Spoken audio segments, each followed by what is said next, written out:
Hi friends, आज हम discuss करेंगे हॉस्पिटल सेक्टर में एक सबसे बड़ा जो मार्केट कैप वाला जो कंपनी है, इसका जो नाम है उसका नाम है आपका मैक्स हेल्थ केयर करके। तो इसके बारे में आज हम थोड़ा डिस्कस करेंगे। जो मैक्स हेल्थ केयर, इसका जो मार्केट कैप है, इसका market cap almost 1 lakh crore इसका मार्केट कैप है। मार्केट कैप के मामले में इस सबसे बड़ा वाला कंपनी है, और एक रेवेन्यू या फिर एबिटा के मामले में, जो पैट और एबिटा के मामले में ये है आपका सेकेंड लार्जेस्ट हॉस्पिटल, तो ये आप कह सकते हैं।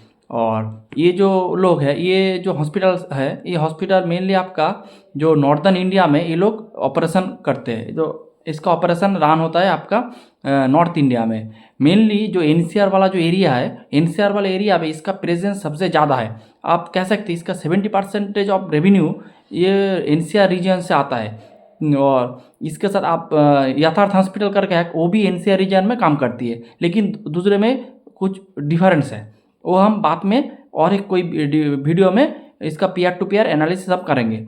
इसके साथ आपका एनसीआर छोड़ के इसका आप लखनऊ, मोहाली, मुंबई या फिर आप नागपुर, ये सब प्लेस में भी इसका हॉस्पिटल वगैरह है। तो यही इसका लोकेशन वाइज इसका प्रेजेंस है। इसके साथ इसका जो बिजनेस है, इसका 3 वर्टिकल है बिजनेस का। एक है आपका मैक्स हेल्थ केयर, जो सबसे ज़्यादा वाला रेवेन्यू आता है। इसके साथ इसका एक है मैक्स होम करके एक सेगमेंट है, जिसमें home based lab test report देता है।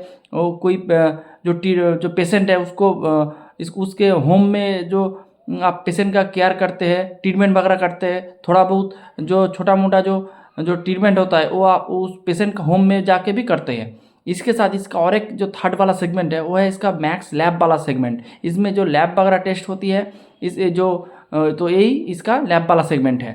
तो यही है इसका पूरा बिजनेस मॉडल। तो आप चलते हैं इसका Q2 FY26 का रिजल्ट के बारे में। तो आप देखेंगे इसका जो रेवेन्यू ग्रो किया है, वो किया है almost 21% year on year basis में इसका रेवेन्यू ग्रो किया है।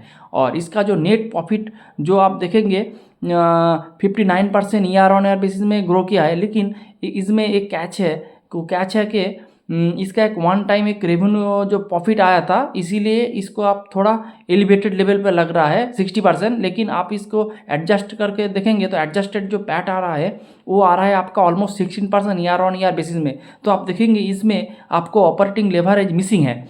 कोई भी कंपनी के लिए ऑपरेटिंग लेवरेज बहुत ही इंपॉर्टेंट होता है, लेकिन कुछ मामले में ये ऑपरेटिंग लेवरेज कंपनी को नहीं मिलता है, तो ऑपरेटिंग लेवरेज मिलना अच्छा होता है, ये हम कह सकते हैं। इसके बाद तो इसका जो आरपोब है, इसका आरपोब चल रहा है आपका 78,000 के लगभग इसका आरपोब है। और इसका बेड कैपेसिटी है, अभी भी फिलहाल इसका बेड कैपेसिटी है 5200 इसका बेड कैपेसिटी का नंबर है। और इसका जो टोटल फैसिलिटीज़ है, ये है 20 टोटल फैसिलिटीज़।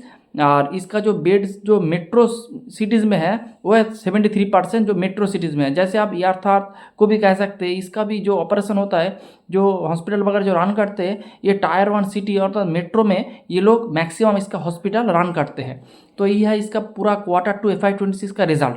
आप चलते हैं इसका कॉन कॉल के पार्ट में, देखते हैं मैनेजमेंट ने क्या बताया इस बार का कॉन कॉल में। पहले हम इसका बेड कैपेसिटी के बारे में जानेंगे। कोई भी हॉस्पिटल सेक्टर को डिस्कस करने के लिए आपको बेड कैपेसिटी को जानना चाहिए। जो बेड कैपेसिटी का ग्रोथ किस रेट पे आगे बढ़ रहा है, तो बेड कैपेसिटी का ग्रोथ अगर रुक जाए तो आप देखेंगे उसका रेवेन्यू का ग्रो भी रुक जाएंगे। तो आपका बेड कैपेसिटी का बारे में आपको जानना चाहिए। तो आप देखेंगे अभी इसका जो टोटल बेड कैपेसिटी है, इसका बेड कैपेसिटी है 5200 इसका करेंट बेड कैपेसिटी है। और ये लोग कह रहे थे कि FY26 में ये लोग इस नंबर को इंक्रीज करके कर देंगे 6500 के लगभग, 6500 ये बेड कैपेसिटी को कर देंगे। और FY29 में इस नंबर को ये बढ़ा के कर देंगे 10,000। तो FY26 में इसका बेड कैपेसिटी हो जाएगा आपका 10,000। और FY29 में, FY30 में इसका बेड कैपेसिटी हो जाएगा आपका 13,000 के लगभग इसका बेड कैपेसिटी हो जाएंगे। तो आप अगर इसका CAGR कैलकुलेशन करेंगे बेड कैपेसिटी का, तो आपको मोटा मोटी 50 से 80% के लगभग आपका बेड कैपेसिटी का ग्रोथ दिख जाएगा।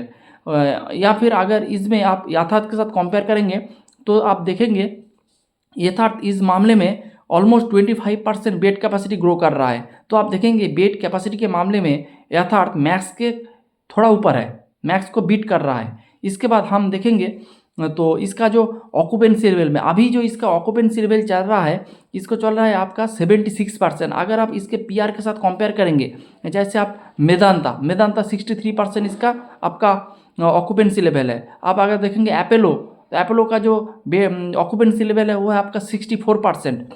आप अगर फोर्टिस के साथ कंपेयर करेंगे तो 70%। आप अगर यथार्थ के साथ कंपेयर करेंगे वो ऑलमोस्ट 65-70 के बीच इसका भी आपका ऑक्यूपेंसी लेवल तो ऑक्यूपेंसी लेवल है। तो आप देखेंगे इस मामले में यथार्थ सभी को बीट कर रहा है ऑक्यूपेंसी लेवल में, जो ये एक बहुत ही बढ़िया एक पैरामीटर है आप कह सकते हैं।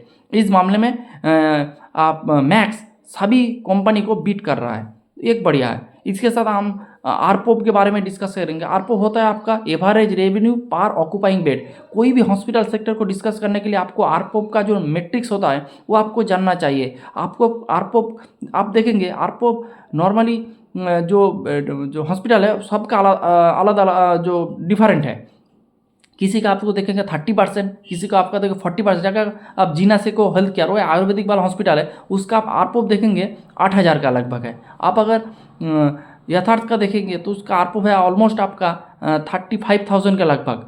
और आप अगर मैक्स का आरपोप देखेंगे तो वो है सबसे ज़्यादा 78,000 के लगभग इसका आरपोप है। और मेदांता का आरपोप है 66,000 के लगभग। और अपोलो का आरपोप है 62% के लगभग। और फोर्टिस का है 68%। तो आप देखेंगे आरपोप लेवल में मैक्स सबसे आगे है। लेकिन इसमें एक कैच है कि जो आरपोप आपको आरपोप देखने से नहीं सही आंसर नहीं मिलेगा। आपको देखना चाहिए कि आरपोप का ग्रोथ कैसे हो रहा है। अगर आप आरपोप का ग्रोथ ऊपर तरफ है तो इस कंपनी के लिए बहुत अच्छा है। अगर आरपोप फिक्स हो गया है, स्टे कर रहा है कोई लेवल में या फिर डिग्रो कर रहा है, तो इस कंपनी के लिए एक रेड फ्लैग है, ये आप कह सकते हैं। तो आप देखेंगे जो आपका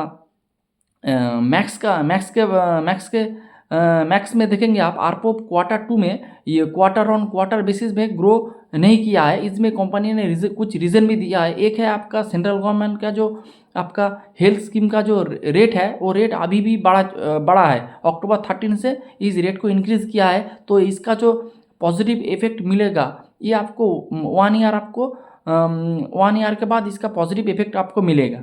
इसके साथ और एक इशू है कि आप जो कंपनी है ये लोग फास्ट ग्रो करने के लिए बेड कैपेसिटी को आपको बहुत ज़्यादा इंक्रीज़ कर रहा है। इसीलिए जो इसी क्वार्टर में जो नया वाला बेड थोड़ा ज़्यादा आ गया है। इसीलिए आपको देखेंगे जो आरपोप में क्वार्टर बेसिस में ग्रोथ नहीं है, ये यथार्थ के मामले भी है।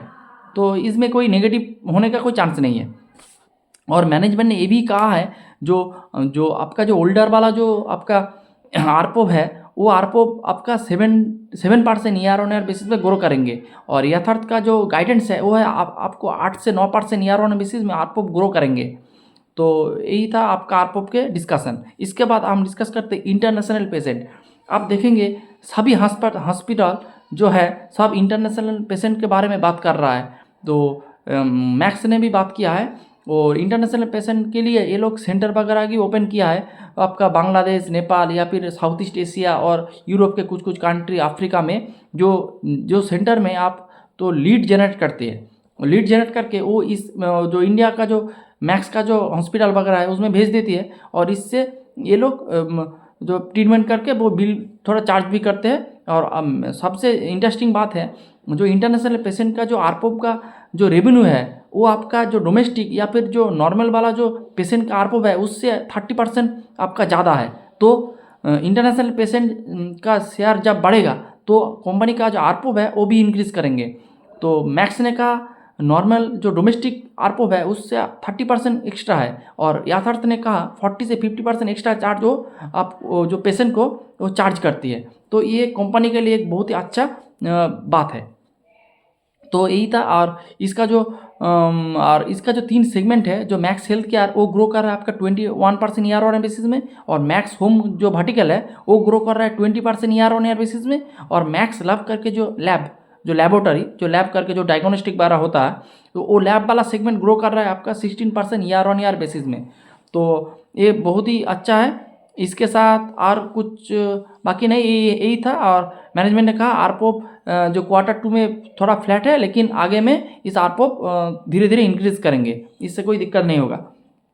और जो सेंट्रल गवर्नमेंट का सेंट्रल गवर्नमेंट हेल्थ स्कीम वाला जो प्रोग्राम है, वो उसका after 10 years they increase their rate. So क्या होता है, इसके आपका जो रेवेन्यू आने का स्कोप भी बढ़ जाता है। मैनेजमेंट ने कहा इससे इसको 2000 करोड़ का रेवेन्यू में इजाफा होगा, तो ये एक बढ़िया बात है। और इसका जो इफेक्ट मिलेगा 1 ईयर बाद इसका इफेक्ट आपको दिख जाएगा। और इस जो स्कीम जो रेट का जो इंक्रीज का जो ये बढ़ा है आपका 13 अक्टूबर FY26 में इसका रेट इंक्रीज किया है सेंट्रल गवर्नमेंट ने। तो यही था आपका पूरा डिस्कशन। तो और मैनेजमेंट दोनों तरह से आपका हॉस्पिटल का बेड को बढ़ा रहा है, एक ब्राउनफील्ड कैपेक्स के साथ और ग्रीनफील्ड कैपेक्स के साथ। तो जो कंपनी ने कहा वो मैक्सिमम ट्राई कर रहा है जो ब्राउनफील्ड कैपेक्स में क्या होता है, आपको टाइम बहुत कम लगता है। और आपका जो वो कैपेक्स लाइट वाला मॉडल होता है, इसमें आपको जो कैपेक्स वगैरह थोड़ा कम इन्वेस्ट करना पड़ता है। तो यही था इसका पूरा FY26 का जो क्वार्टर 2 का जो कॉल का यही इनसाइट था। तो मैनेजमेंट ने यही कहा। इसके बाद हम इसका वैल्यूएशन पार्ट का डिस्कस करेंगे। तो आप देखेंगे जो H1 में इस लोगों का 800 करोड़ के लगभग इसका पैट आया है। तो अगर हम सोच ले कि जो 1600 करोड़ के तक 1600 इसका पैट हो जाएगा FY26 में, तो जो इसका जो फॉरवर्ड पी आ रहा है FY26 का जो फॉरवर्ड पी आ रहा है, वो आ रहा है आपका 60x का पी में आ रहा है। और अभी जो इसका करंट पी है 70x के तरफ है। तो यहाँ पे देखेंगे आप पी रीरेटिंग का चांस बहुत ही कम है, लेकिन इस जो हॉस्पिटल में आपको सेफ्टी मिलेगा, लेकिन पी रीरेटिंग का चांस बहुत ही कम है। और इससे ज़्यादा अच्छे डील आपको याथार्थ मिल जाएंगे, क्योंकि याथार्थ का जो मैनेजमेंट ने कहा है वो 35% के लगभग ग्रो करेंगे। और उसका जो पी बैठ रहा है वो बैठ रहा है 40 से 45%। तो आप देखेंगे इसमें आपको याथार्थ आपको मैक्स से बहुत ही अच्छा डील मिलेंगे।